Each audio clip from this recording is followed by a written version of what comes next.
Dear students, today we are going to start the new chapter, that is current, electricity and magnetism.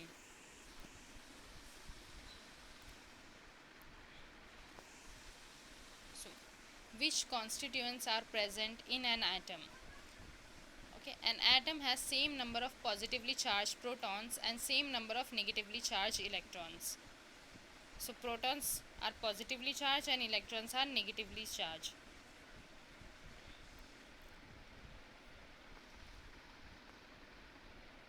Although atom contains charged particles, means both negatively and positively charged particles are present in an atom, and every object is made up of from atom.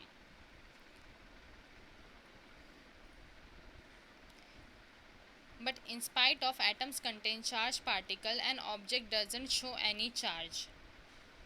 Therefore, we can say that plenty of electrical charge is filled in an object around us. So likewise water, electricity also flow from higher to the lower level. Okay,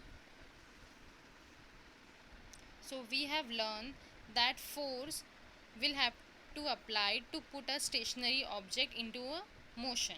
In previous chapter we have learned this. So we get electricity when the electrons in an electrical conductor are made to flow. Same way, like the force,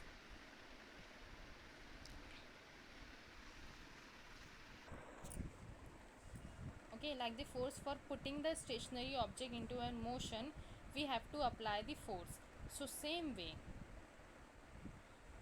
when current electricity, okay, so same way we get current electricity when an electrons in the electrical conductor are made to flow. So now come to the point, current electricity. So what is current electricity? Current electricity is the electrons in the motion along the path. So it is a motion of the electrons along the path is known as current electricity.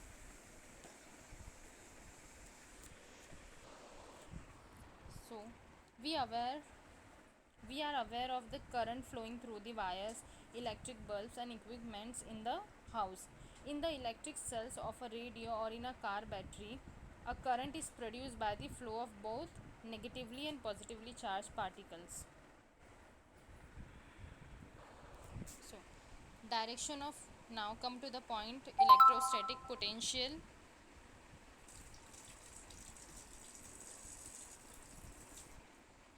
Electrostatic potential. So what is electrostatic potential? The direction of flow of electric charges is known as electrostatic potential, and the unit of the electrostatic potential is volt, that is capital V. Water or a liquid flows from the higher level to the lower level. Heat, likewise water, heat also flows from the body at the higher temperature to the body at the lower temperature.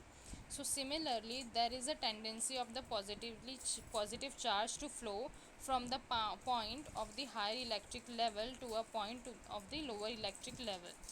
So this electric level deciding the flow of, so this electric level deciding the direction of flow of electric charges, and this is known as electrostatic potential. So now come to the point, potential difference. The difference of electrical potential between the 2 points is called as potential difference. Similar to the height of the waterfall, the temperature difference of the hot and cold bodies, the difference between the potential of 2 points. Okay, so the difference of the electrical potential between the 2 points is known as potential difference. So now try this activity. Take conducting copper wires, okay, and connect the circuit as shown in figure 4.1a, means the above figure, first figure. So if only conducting copper wire is present, so no current is seen to flow in the bulb. Now connect the same circuit,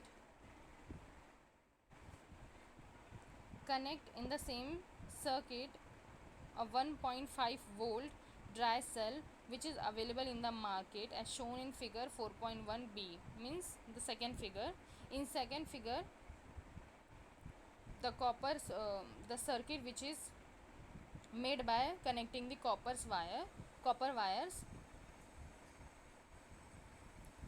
Now the dry cell which is having 1.5 volt is also connected into this circuit. So now after connecting the dry cell which is having 1.5 volt into the circuit, the current start to flow and bulbs lighten up. So now it will be realized from glowing of the bulb that the current is flowing in the circuit. So that means electrons in the wire flow due to the potential difference between the two ends of the dry cell. Thus flow from the negative terminal of the cell to the positive terminal of the cell.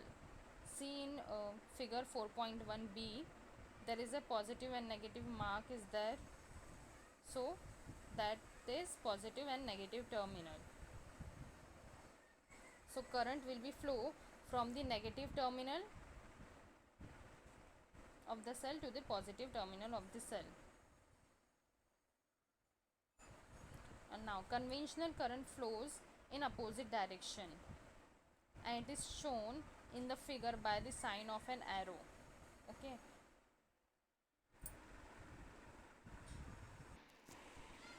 So the usually current flows from the negative terminal to the positive terminal, but the conventional current means the flows of the electrons or electricity from the positive terminal to the negative terminal, which is shown in the figure 4.1b by an arrow. So how can we measure water flow emerging from the pipe? We can find it from the amount of the water in the liters which is coming out in a specific time period. So how then the electric current measured? We have seen that electric current is produced due to the flow of charged particles. Electrical charge flowing through a wire in 1 second can be called as unit current. So what is unit current? The electrical charge which is flowing through a wire in 1 second is known as unit current. The SI unit of the SI unit of the electric current is coulomb per second or ampere. The SI unit of the electric current is coulomb per second or ampere. So 1 ampere is equals to 1 coulomb per 1 second. That is 1 coulomb per second. Now electric current is scalar quantity. So now what is called as electric cell?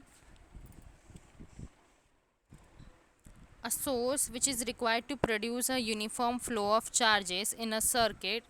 It is known as electric cell. So there are various types of electric cells are available in market.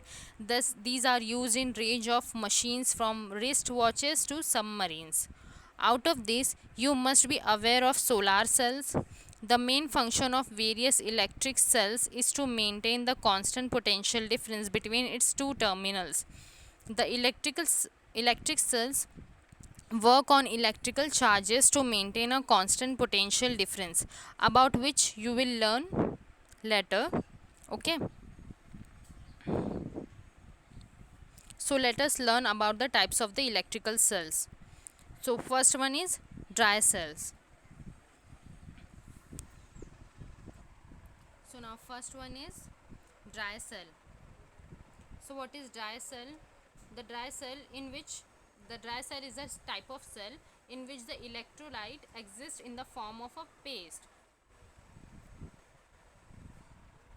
So the dry cells are used in radio sets, wall clock and torches. Thus these cells available in 3-4 sizes. The construction of dry cell is shown in figure. The construction of dry cell is shown in figure 4.2. So this is the dry cell.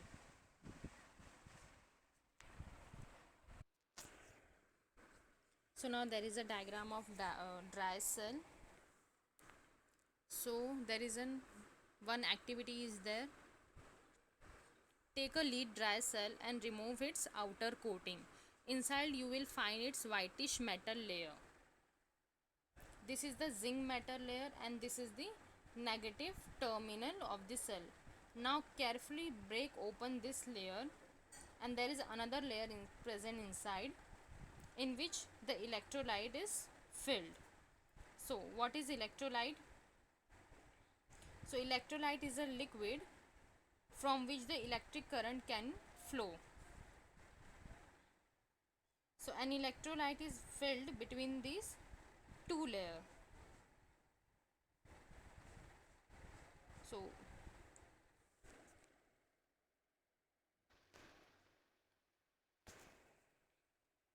So this yellow part, which is a zinc, which is written as zinc cover, and this is the next layer, that is a negative terminal.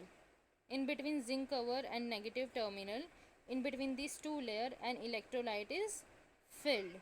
So this brown line, it is the electrolyte. Okay, brown line, it is the electrolytes. So electrolyte is a liquid from which electric current can be flown.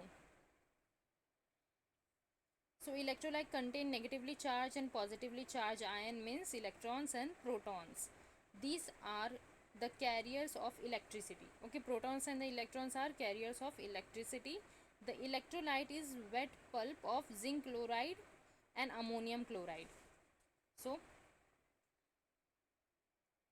as I told you that electrolyte is a liquid from which electric current is flow. So liquid means it is a kind of paste. So this paste is made up from zinc chloride ZnCl2 and ammonium chloride NH4Cl. So there is a one graphite rod present at the center of this cell, and this is the positive terminal of the cell. So this black rod is the positive terminal of the cell, which is made up of means it is a graphite rod. A paste of manganese dioxide, MnO2, manganese dioxide, is filled outside the rod. So this dark blue part is the manganese dioxide. Paste of manganese dioxide is present. Because of the chemical reaction of all of these chemicals, electrical charge is produced on two terminals, that is a graphite rod and zinc layer. Why? Because the graphite rod is positive terminal and zinc layer is negative terminal. So because of these chemicals which is present inside this cell, the electrical current can be flow from the positive terminal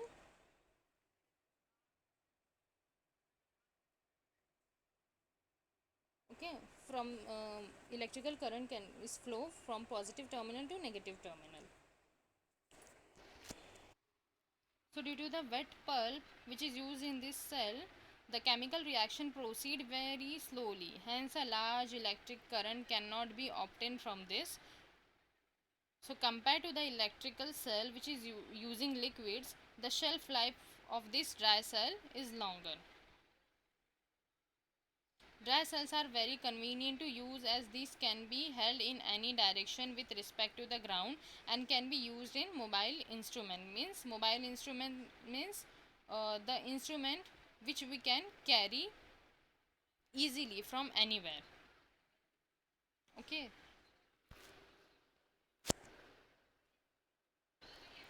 So now come to the second type of cell, which is known as lead acid cell.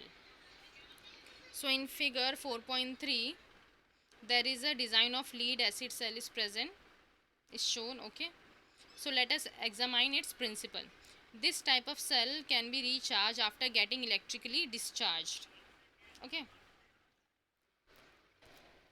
so difference between the dry cell and lead acid cell is the dry cell, after its discharge, after discharging, the dry cell cannot be reused, but the lead acid cell can be recharged after getting electrically discharged. The lead acid cell contains a lead electrode and the lead oxide electrode, and both are dipped in the dilute sulfuric acid.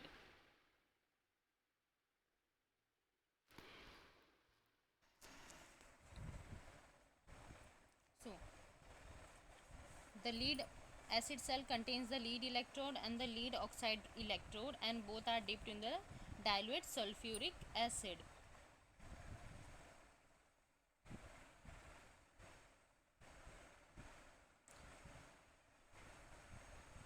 So this is the PbO2 lead oxide electrode, and that is the lead electrode. So lead oxide electrode carries the positive charge and lead electrode carries the negative charge. The potential difference between these two is nearly 2 volt. Because of the chemical reaction between the substance present inside the cell, the electrical charge is produced on both the electrodes and electric current flows through the load. For example, bulb in the circuit. So in the lead acid cell, the lead dioxide electrode which carries the positive charge and the lead electrode which carries the negative charge, these both the electrodes are dipped inside the one liquid which is known as electrolyte, which is made up from dilute sulfuric acid H2SO4, but it is present in dilute form. Now the potential difference between these two electrodes is nearly 2 volt. Now because of the chemical reaction which is present inside these cells, the electrical charge is produced on both the electrode, that is a positive electrode and negative electrode, and electrical currents flows through the circuit. So the difference between the dry cell and the lead acid cell is the lead acid cells can be reused after it getting discharged, but dry cell cannot be reused. So remaining part we will continue in next lecture. Thank you.